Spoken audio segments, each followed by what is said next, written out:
இப்போ வந்து மைக் இருக்கு. ஃபர்ஸ்ட் யார் கேட்க அம்மா கேட்குறீங்களா? அந்த அம்மா இருந்து ஆரம்பிப்போம். அந்த அம்மா சார் அனைவருக்கும் வணக்கம். நான் ஏற்கனவே ஒரு வாட்டி சசி சார் தேங்க்ஸ்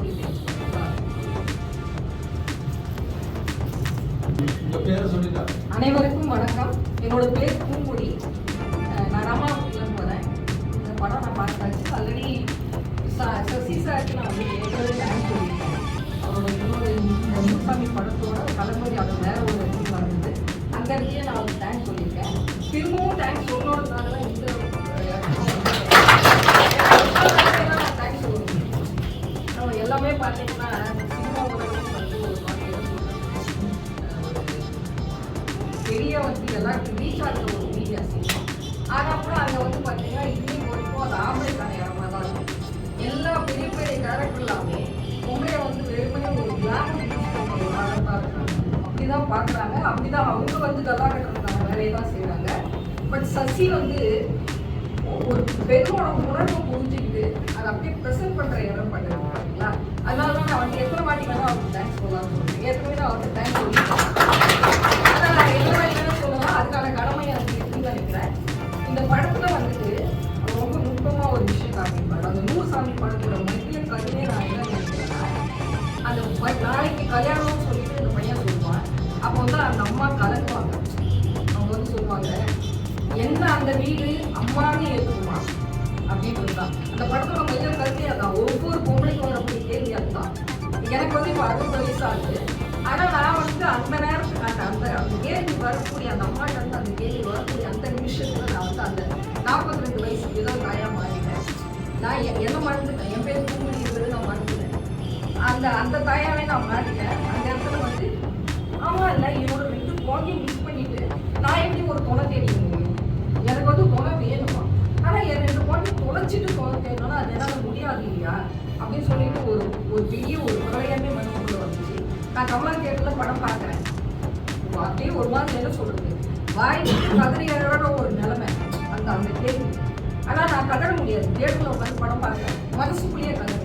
ஆமாம், ஒவ்வொரு பொம்பளைக்கு ஒரு கேள்வி தான் வந்து அந்த கேள்வி வந்து உங்களுக்கு எப்படி புரியுது? அந்த உணர்வு உங்களுக்கு ஒரு பொம்பளைக்கு வந்து அந்த தவிர்ப்பு எல்லாமே 90% ஆம்பளைங்களுக்கு பொம்பளை பெரிய தேவை. உங்களோட உணர்வு எல்லாமே காமெடிதான். தயவு செய்து தப்பா நினைச்சுக்காதீங்க. நான் உண்மையை தான் சொல்றேன். 100%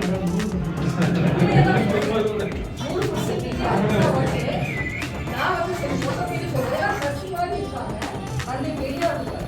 பொம்பளைகளை புரிஞ்சுக்கிட்டு அவரோட பொம்பளைகளை புரிஞ்சுக்கிட்டு யாருமே கிடையாது. சசி எனக்கு தெரிஞ்சு எல்லா மாஸ் டைரக்டரும் பொம்பளை வெறும் கிராமத்தால தான் காட்டுறாங்க.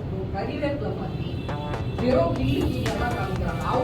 அவங்க பேர் அதனால வந்து அவங்க காசு சம்பாதிக்க முடியுமே தவிர பொம்பளைக்கும் நம்மள மாதிரியே உணர்வு இருக்கு. பொம்பளைக்கு எல்லாம் இருக்குன்றது புரியறதே கிடையாது. எல்லாம் ஆம்பளைக்கு என்னென்ன ஃபீல் இருக்கோ அத்தனையும் பொம்பளைக்கு இருக்கு.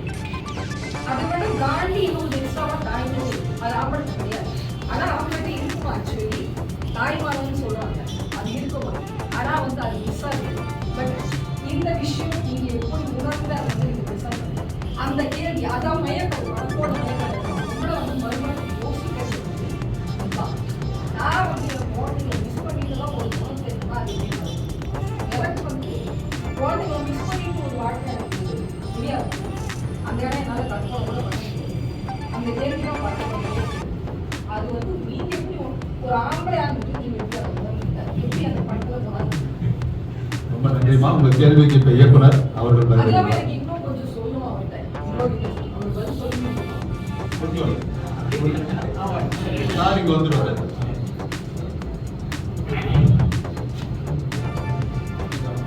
நான் ஒரு ரியாலிட்டி ஷோவில் பாஸ்கரையும் அவங்க அம்மா செல்வியும் பார்க்குறேன்.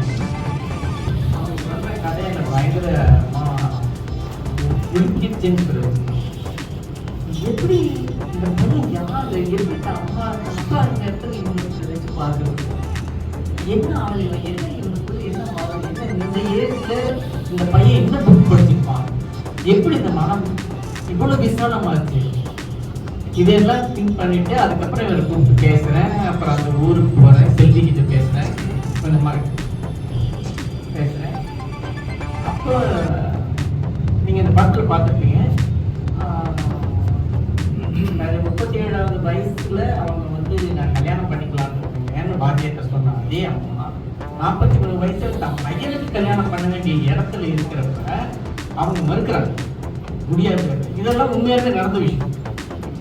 ஸோ அந்த சைடு ஏன் மறுக்கிறாங்க அப்படின்னு ஏன் அவங்களுக்கு அப்பா ஒரு 7 வருஷத்துக்குள்ள என்ன சேஞ்ச் நடந்துச்சு அப்படிங்கும்போது திரும்ப எல்லாத்தையும் நிறைய ரீசன் சொன்னாங்க. அது எல்லாமே நான் இங்கிருந்து கல்யாணம் பண்ணணும்னு இருக்கு. ஆனால் என் பசங்களை விட்டு போகணுமே, இதுக்கப்புறம் அவங்களுக்கு சாப்பாடு ஊருக்கு வந்தாங்கன்னா சாப்பாட்டுக்கு யாரும் சாப்பாடு செஞ்சு போடுறதுக்கு யாரு, இந்த தாட்டெல்லாம் வந்துதான் இது எல்லாமே சேர்ந்து தான் நான் வந்து வேண்டாம்னு சொல்கிறேன். ஆனால் ஃபைனலாக அவன் வந்து அடம் முடிச்சு நீ பண்ணியே ஆகணும் அப்படிங்கிறப்ப நான் ஒரு அந்த கால் எடுத்து ஓகேலாம் பண்ணிக்கலாம் அப்படிங்கிறது. ஸோ ஒரு அந்த அம்மாவுடைய வாயிலிருந்து வந்த மனசில் இருந்த உணர்வு தான்.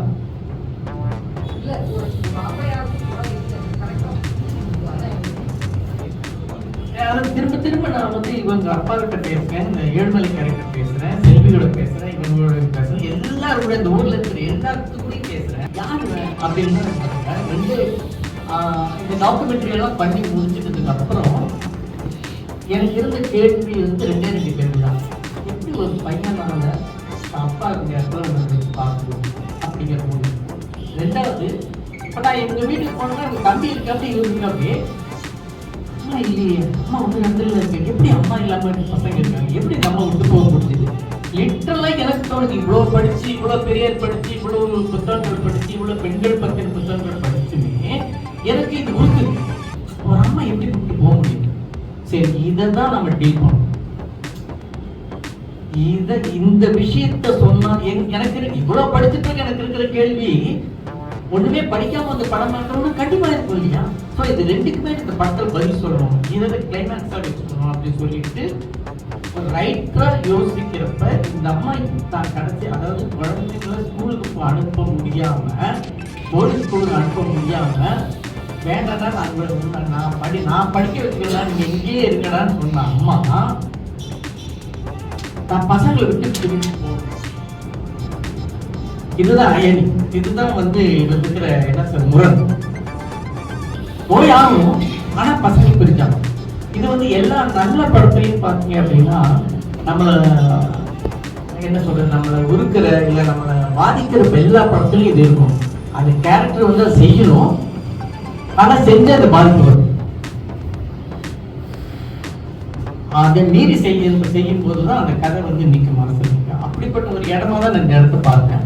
ஸோ அப்படி எழுதும்போது எது நம்ம உடஞ்சி அழ வைக்கணும் அப்படின்னா, என் பசங்களுக்கு விட்டுட்டு என் பசங்களுக்கு சாப்பாடு வச்சு கொடுக்காம, இல்லை இவங்களுக்கு வந்து இந்த பசங்களை பார்த்துக்காம எனக்கு அப்படி ஒரு லைஃப் வேண்டாம் அப்படின்னு சொல்றது தான் பீக் ஆஃப் தி ஃபீமேல்.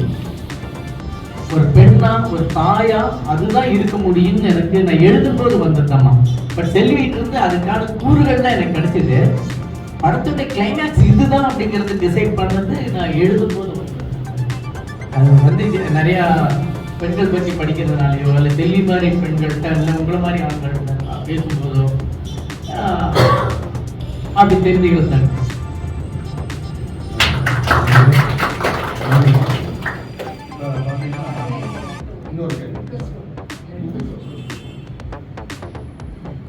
நீங்க வந்து மறுமணம் பத்தி பேசுறீங்க, அது ரொம்ப முக்கியம். யாருமே மறுமணம் பொம்பளைங்களோட மறுமணம் பத்தி யாரும் பேசுறது இல்லை, அதை நீங்க பேசுறீங்க, அது ரொம்ப ரொம்ப தேங்க்ஸ். அதுக்கப்புறம் வந்து சாதாரண முதல் கல்யாணத்திலேயே பொம்பளைங்களுக்கு இருக்கக்கூடிய பிரச்சனைகளை பத்தி நான் சொல்றேன். உங்களால முடிஞ்சதுன்னா அதை வந்து உங்க படத்துல ஏதோ ஒரு இடத்துலயாவது கொஞ்சம் காட்டுங்க. ஏன்னா வந்து ஒரு பொம்பளை வந்து கல்யாணம் பண்ணி வைக்கும்போது முழுக்க முழுக்க அவ வந்து ஒரு ஆணோட போக வேண்டியது. அவன் முழுக்க முழுக்க வந்து அவன் வந்து தன்னோட சுயத்தை தொலைச்சிட்டு அந்த வீட்டு ஆளா மாற வேண்டியது. அப்பதான் அவன் கல்யாணமே பண்ணிக்கணும், அப்பதான் அவருக்கு ஒரு துணையே கிடைக்கும். அதுதான் அங்க மெயின் பிரச்சனை. கல்யாணமும் ஆச்சுன்னா அவருக்கு அந்த முழுசா தொலைச்சிருக்கும். அப்படிதான் ஒரு வாழ்க்கை. ஸோ அந்த இடத்துல வந்து உங்களுக்கு முடிஞ்சுன்னா அதை கொஞ்சம் அணுகி புரிய வைக்கிற மாதிரி கொஞ்சம் ஏதோ கொஞ்சம் காட்டுங்க. பண்ணலாம். இது ஆனால் இது கேட்டப்போ வந்து இதே மாதிரி அதுக்கப்புறம் இந்த விஷயத்தை வந்து கிளைமேக்ஸில் கொண்டு வந்து சாய் பல்லவியும் வருண் தேஜன் ஒரு படம் ஃபிடான்னு ஒரு படம். அதில் கிளைமேக்ஸ் இருக்காங்க. ஏன் நான் ஏன் வர முடியும், எங்கள் அப்பா அம்மா விட்டு நான் வர முடியாது, நீ ஒரு சேர்த்த நீ வாயன்னு சொல்லி நிற்போம் அந்த பொண்ணு. எனக்கு இந்த பொண்ணு தான் வேணும், இவருடைய காலம் தான் வேணும்னு சொல்லிட்டு அவன் அமெரிக்காவிலேருந்து இங்கே வந்துடும். அதான் படத்தில் இல்லை பொதுவாகவே வந்து பார்த்தீங்கன்னா ஐயா பார்க்குற அவங்க அப்பா அம்மா அவங்க அப்பா அம்மா அன்னைக்கே கை கட்டிருக்கோம் கூட போட்டு அன்னைக்கே அது எப்படி எவ்வளோ இருக்கும். ஒரு ஆணுக்கு துணை வேணும்னா அவன் மோஸ்ட்லியே ஆனால் ஒரு பெண்ணுக்கு துணை வேணும்னு சொன்னா அத்தனையும் குறைச்சிட்டு என் பேர் பூப்படிக்கிறதே நான் மறந்துட்டா இன்னொரு நான் உலகில் போகிறேன். அப்படி மாப்பிள்ளை வந்து இருந்தா மாமனார் வீட்டில் வந்திருக்கானே வேணா ஆம்பளைன்னு கேட்பாங்க.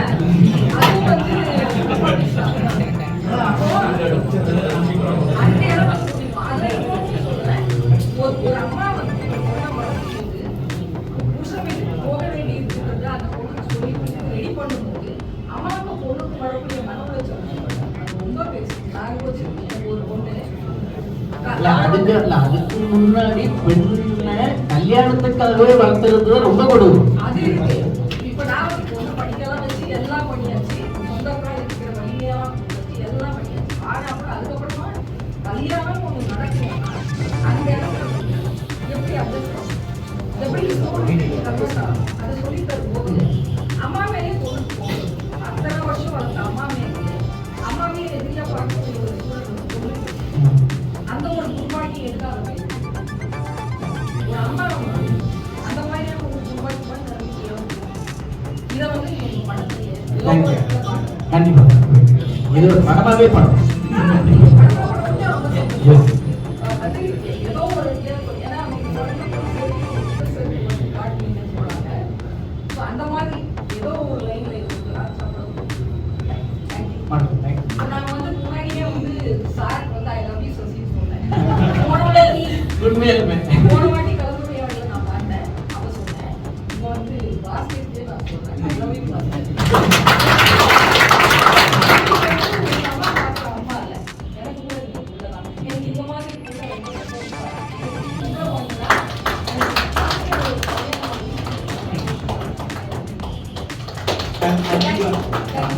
மும்பையில் இதே மாதிரி டிஸ்கஸ் பண்ணலாம்னு சொல்லிட்டு வந்து எங்க மீட் பண்ணாங்க. இங்கே பாருங்க, நான் உங்களுக்கு தேங்க்ஸ் சொல்றதுக்கெல்லாம் அவங்க பார்க்க கூப்பிடல. நான் வந்து ஐ லவ் யூ சொல்லணும். ஐ லவ் யூ மலினப்பட்டி இருக்கிறது அப்படின்னு ஜெயமோகன். அது மாதிரிதான் ரொம்ப இயல்பான ஒரு விஷயம். இங்கே நாம வந்து ஒரு புரட்சின்னு சொல்ற அளவுக்கு இருக்கு. நம்ம அப்படி கட்டுமானம் என்னுடைய பேர் வந்து கிருஷ்ணமூர்த்தி. அறிவியல் உலகம் சினிமா சம்பந்தமான நான் வந்து ரெகுலராக சினிமா பார்க்குறேன். சினிமாவில் ஹெல்ப் பண்ணுறேன். ஆன்லைன் அம்மாவுக்கு வந்து மேரேஜ் ஸோ எந்த ஒரு சின்ன ஒரு வினையில் வந்து ஒரு என்னுடைய ஃபர்ஸ்ட் கொஸ்டின் வந்து கமர்ஷியலாக பாட முடியாது. ரொம்ப சந்தோஷம். அதுதான் எனக்கு பெரிய உதவியாக இருந்தது. ஏன்னா இது வந்து ஏதாவது தலைகளை கொண்டு அடுத்து நல்ல படம் யாரும் எழுத மாட்டாங்க. அதனால இந்த அதுக்கு வந்து எனக்கு ரொம்ப சந்தோஷம். ஏன்னா இது தனிப்பட்ட முறையில் சாரை